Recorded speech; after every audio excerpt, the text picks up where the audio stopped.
now let's talk about my second wife, RayV, and go through the presentation itself. I won't bore you with long slides and so forth. I'll just try and explain a little bit about how we see the market. And when you look at TV, really there's 4 components that need to happen in order to actually broadcast something to your TV. First of all, you have to have a service provider, so DirecTV, Comcast, and so forth. Second one is there must be some kind of infrastructure. You know, in the US, there's about 40 million people connected to cable, another 40 million that watch TV over satellite. Then a certain appliance that connects this infrastructure with your TV. Now, unfortunately, or fortunately for some of us, this world is very much changing, and the open internet has come in. And even the big guys are are involved in schemes called TV Everywhere and are starting to use the open internet itself to broadcast TV to different devices. One big change, if you look at at PCs, at mobiles, and so forth, they don't need an appliance anymore. So the open internet is there. They connect to the open internet. They see their video. The second thing that has happened, which is also very interesting, is that there's a new kind of appliance. Okay, an interesting number. There's about 40 million game consoles only in the US. About 33 million of them are connected to the internet. So if you think of it, right, it's really a new set-top box. It's connected to the internet, which is a good infrastructure to deliver video. And from the other side, it's connected to the TV. Look at Netflix. The inflection point of Netflix is really when they release a PS3 player. So totally new, I would say, change of paradigm. You have new kinds of service providers, the Netflix, the Amazons of the world, and so forth, that use the internet as the integration part and don't need satellite or cable to actually broadcast TV. So if everything is okay, what's the big problem, right?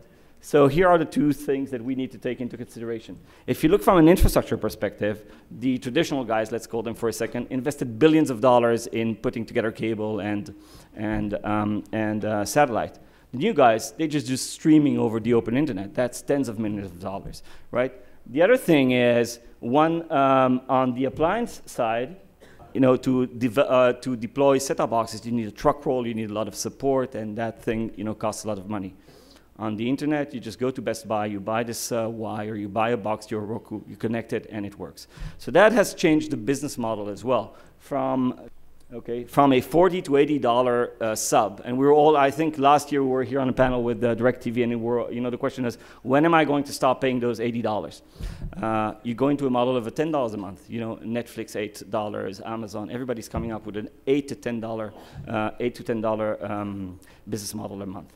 So the question is, why is that bad, or what's the problem? Well, there's one major problem, and that's where RayV comes into play, is that the internet is not really ready for this kind of traffic. One small statistic, Netflix alone, which has about probably 1 million to 2 million people streaming at peak times, creates over 20 to 30% of the total traffic at peak time. So that's 1 or 2 million people creating 20 to 30% of the traffic. The internet is just not ready for that kind of level of congestion. So RayV, to finalize, basically, we've developed a first, that's 1 minute? Okay. We've developed the first global network to actually deliver HDTV over the open internet. We have over 200 live channels to 5 million people around the world. You can see some of the people that we work with. I think about over 30 points of presence. We really deliver, we allow people to deliver video over the open internet. One more slide, please, and that's it.